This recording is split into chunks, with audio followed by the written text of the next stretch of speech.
Dunque, care Aquile, recentemente una delegazione di Aquile dal Friul si è recata in Südtirol, delegazione di cui faceva parte anche Luigi Gambellini, che è qui accanto a me, lui è il presidente di Aquile dal Friul. Ci siamo recati in Südtirol per un confronto con amministratori locali, con tecnici locali per affrontare numerosi argomenti, assieme a loro appunto argomenti che riguardano materie scolastiche, materie di sanità, agricoltura, turismo, pilastri fondamentali dell'economia della provincia autonoma di Bolzano.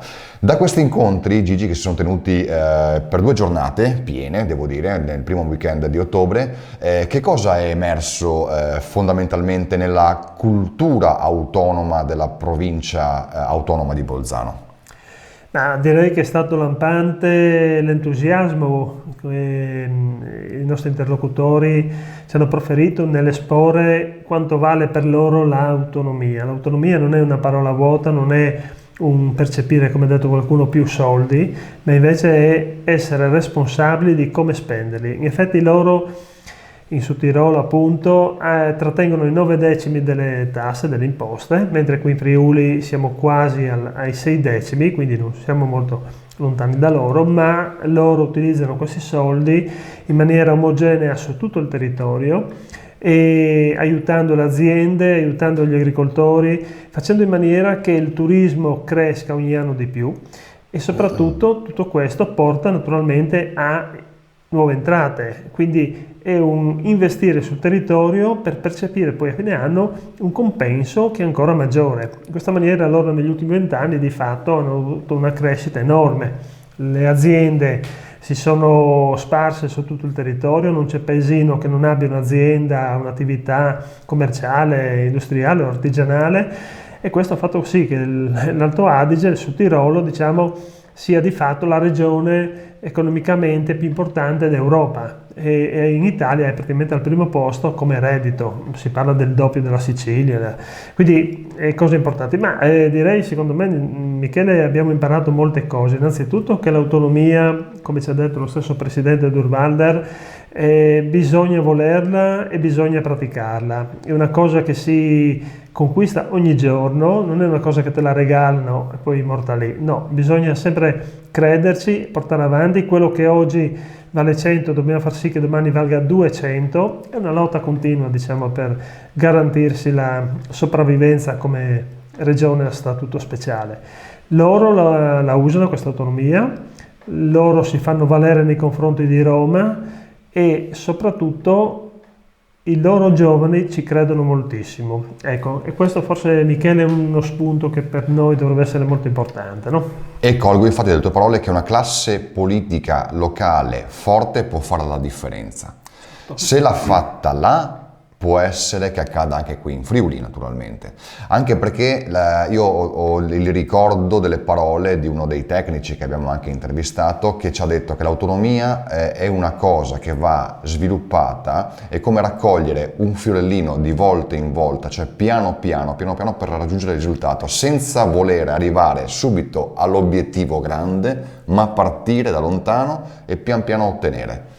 Esatto, sì, è una cosa graduale, continua, che però porta ai suoi risultati. L'abbiamo visto, non abbiamo visto la disoccupazione ai minimi, abbiamo ascoltato il parere, l'opinione dei tecnici, dei politici, oltre che del presidente Dürrwalder. È stato molto importante, e prossimamente, sempre in questa trasmissione, esporremo i vari argomenti, andremo così a puntualizzare proprio come viene utilizzata questa autonomia. Sicuramente il Südtirol può essere l'esempio per noi qui in Friuli, anzi direi che, come abbiamo già detto più volte, il Südtirol è l'esempio per il Friuli, è lì che noi dobbiamo puntare, perché il Trentino, è vero, fa parte della regione autonoma, ma non ha lo spirito invece che ha il Südtirol, che hanno i sudtirolesi. E poi chi dice che i sudtirolesi stanno bene perché prendono tanti soldi, non è vero. Alla fine loro prendono il 90% di quello che producono a livello di imposte. Loro sono meno di metà di quelli che siamo noi in Friuli. I friulani sono 800.000 persone, globalmente in regione siamo 1.200.000, quindi Non è vero che non si può fare. Se c'è la volontà dei politici e delle persone, se ci crediamo, possiamo arrivare anche a questi livelli. Star bene anche noi, se non saremo i primi, saremo i secondi in classifica in Italia, avremo già fatto il nostro. E soprattutto l'economia, che poi è quello che la gente ha bisogno, i soldi per poter vivere, il lavoro, per poter garantire un futuro a sé e ai propri figli. L'economia è una cosa che si fa crescere, come hai detto tu, come fiorellino, piano piano, però bisogna volerlo fare. E solo una classe dirigente, una classe politica del territorio, ce l'hanno insegnato, e solo una classe dirigente del territorio può puntare, ambire a questi risultati. Chi arriva da Roma, comunque chi è soggetto alle leggi di Roma, di partito naturalmente, non potrà mai farlo, non ha l'interesse e soprattutto molte volte rema contro la nostra autonomia, non la utilizza e si giace soggetto alle volontà di Roma e di Milano. Dalle tue parole colgo che l'attuale giunta regionale, con questa giunta regionale, non andremo da nessuna parte. Purtroppo no, quella di prima era male, questa continua sulla stessa strada. L'unica alternativa è che la gente, le persone, i friulani, ma tutti, non solo i friulani, chi abita in questa regione abbia il coraggio finalmente di scegliere un partito, un movimento come del Friuli, il nostro movimento, che fa gli interessi del territorio, gli interessi di chi abita in questa regione, loro e dei loro figli, perché poi ricordiamo, come abbiamo visto anche su Tirolo, che se non ci sono i giovani non c'è futuro. Quindi il nostro dovere in questo momento è far sì che i giovani possano vivere e avere un lavoro e avere una famiglia in questa regione. È questo che a cui noi dobbiamo puntare. È veramente impressionante vedere lì, l'ho visto con i miei occhi, con i nostri occhi, quanti giovani si identificano nella cultura locale. Certo. Lasciamo stare l'abbigliamento, sono tutti quanti vestiti, adesso non so come si chiamano tecnicamente, ecco, gli abiti tipici locali, ma tutti quanti, sia che vadano a comprare il giornale piuttosto che vadano a prendersi un caffè al bar, ed è veramente impressionante vedere questo. Questo identifica e fa capire moltissime cose, perché c'è la base e dalla base si può comunque partire. Io direi, Luigi, che possiamo iniziare anche a documentare quello che è stato il nostro viaggio in Sud Tirolo, mandando in onda, dopo di noi, l'intervista all'ex presidente della provincia autonoma di Bolzano, Durnwalder. Siamo a Bolzano, nella sede dell'SVP, con il presidente, il dottor Luis Durnwalder. Salve Presidente. Approfitto per ringraziarlo in quanto abbiamo tenuto qui quest'oggi un incontro appunto con il Presidente, con il Senatore Berger. Noi di Aquila dal Friuli abbiamo appreso molte di quelle che sono appunto le nozioni che qui in Sud Tirol si sviluppano. Una cosa su cui io sono rimasto piacevolmente impressionato è appunto la seguente. Il Presidente ci spiegava prima che qui in Sud Tirolo tutti i centri, non solo i più grandi, ma anche i più piccoli, le frazioni, le vallate, tutte le vallate vengono comunque tutelate e fornite di servizi, di trasporti e di tante attività. Questo è sicuramente, Presidente, un modo per aiutare la popolazione e anche le vallate, per non far morire, diciamo così, tra virgolette, quella che è l'economia anche locale dei centri più piccoli. Prima di tutto devo precisare che non sono più il Presidente, lo facevo per 25 anni, però intanto sono in pensione. Per quanto riguarda la politica, devo dire, l'autonomia deve avere un traguardo, cioè deve portare un vantaggio a tutta la popolazione.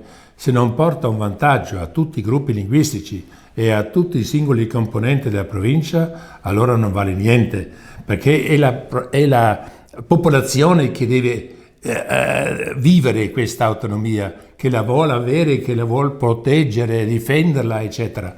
E l'autonomia ci dà la possibilità che noi possiamo fare una politica per il nostro territorio.